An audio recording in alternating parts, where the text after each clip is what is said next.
Hello, hi guys, Namaskar. I hope you are all doing well and you're already having a productive day. Today, I'm going to continue from my last video where we had a general overview of the business practices or offerings which are offered by the big three McKinsey, Bain, and BCG. And today, I'm going to share from my experience of what I've seen and learned over Deloitte in the last 2.5 plus years as to what are the different business offerings which are there and what are the different kind of sub practices that can be discussed in the next video so that you have a fair understanding if you are stepping in the world of Big 4 consulting. What are the dynamic projects, business learnings, or the industry insights you can look forward to? Because, guys, when you enter a Big 4 consulting firm, not only this knowledge is important, this is something which you'll be needing for your career growth as well, because once you do different projects in different kinds of offerings and not just limit yourself to one particular business offering or a sub practice, you get dynamic experience which leads to better projects, better resume build, and in fact obviously it will lead to your better promotions and career growth. So without further ado, let's get into it. So I would like to start today with the business offerings which are offered on the Deloitte side of things, because more or less it remains same for the Big 4. And based on my experience, obviously I have better knowledge when it comes to Deloitte.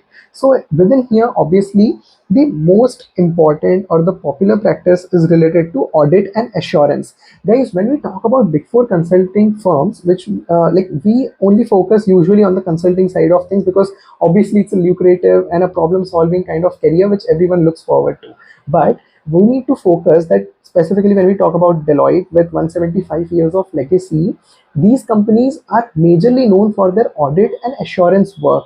And why that matters is, guys, regardless of the business problems, regardless of the consulting problems, audit and assurance is a field which is always going to be there regardless of the new projects. And even if mergers and acquisitions are not happening, even within a company, audit assurance is kind of a work which big companies, Fortune 500 companies, they look forward to trusted brands like Deloitte or the Big 4 consulting firms like EY, KPMG, PWC for their trusted audited reports, for the risk and financial advisory. So this automatically becomes a super important vertical or a practice. And why I'm emphasizing on this so much is, usually people with engineering undergrad experience or after taking an MBA, they go for different offerings. But what people fail to realize is, if let's say you are having interest towards CFA, if you're even if you're not having commerce background, and if you're having related knowledge towards finance, inclination towards that, you can actually work on your profile building, maybe complete CFA level 1, level 2, plan your career trajectory in such a way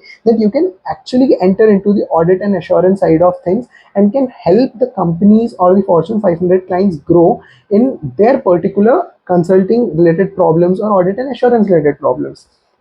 That being said, obviously the second important and the most growing practice is the consulting. Now within consulting, there comes a lot of sub practices within Deloitte which we're going to cover in the next video. But here for your insights, within consulting we talk about CBO, core business operations, or application modernizations, or anything which is respect to not only just the strategy kind of things, but more so on the technical consulting side of things. Deloitte is growing like anything. Like, I have been in Deloitte not just from an employee standpoint. I'm saying this, I have seen it firsthand, the quality of companies which come and trust Deloitte and the high quality work that Deloitte delivers.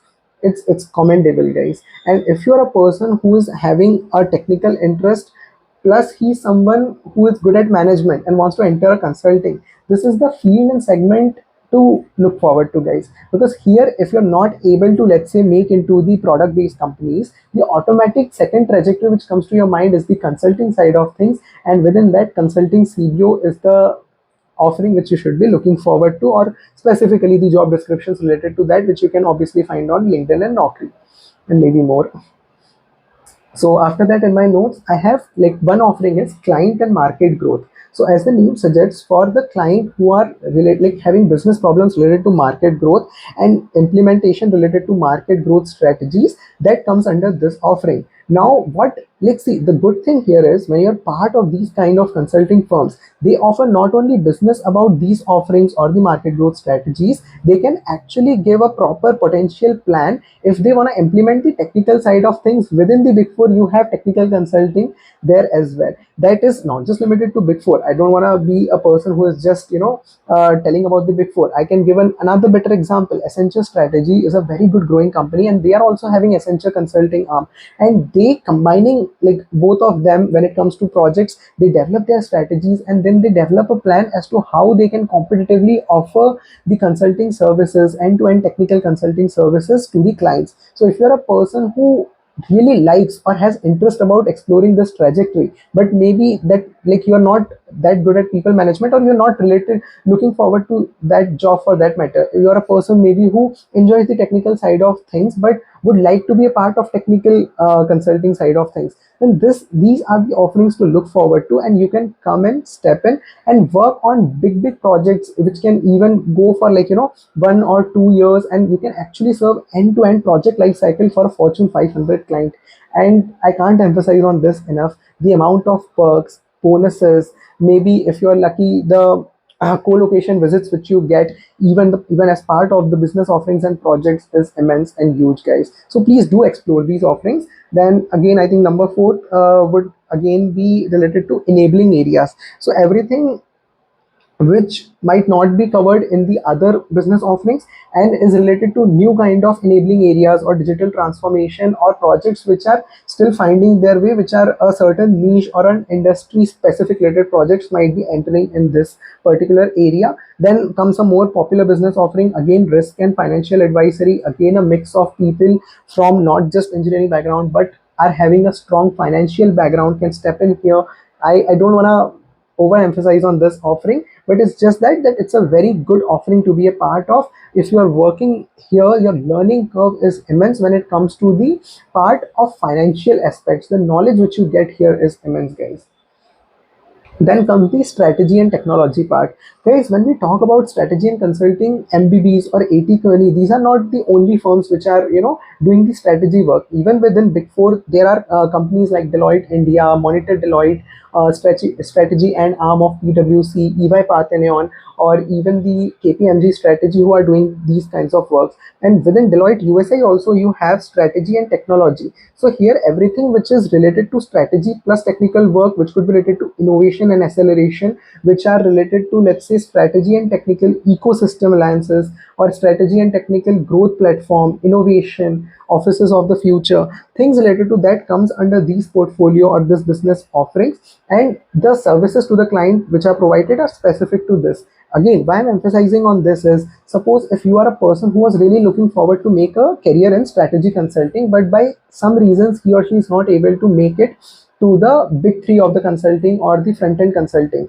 it doesn't mean that you have to give up on your dream altogether, is what I'm trying to say. Based on my experience, I have seen again the strategy practices are paid even better. Their hikes and their bonuses are even more than the different portfolio or offerings, obviously because the clients pay more and the workload is more, the work pressure and the deliverables are hours are more. But what I'm trying to say is, even like it's a high responsibility, high reward kind of a offering. So if you're a person who wants to make a career into the strategy offerings, these are the offerings which you can look forward to, or the similar offerings which are available in the Big 4 consulting. And I think with that, my notes here come to an end.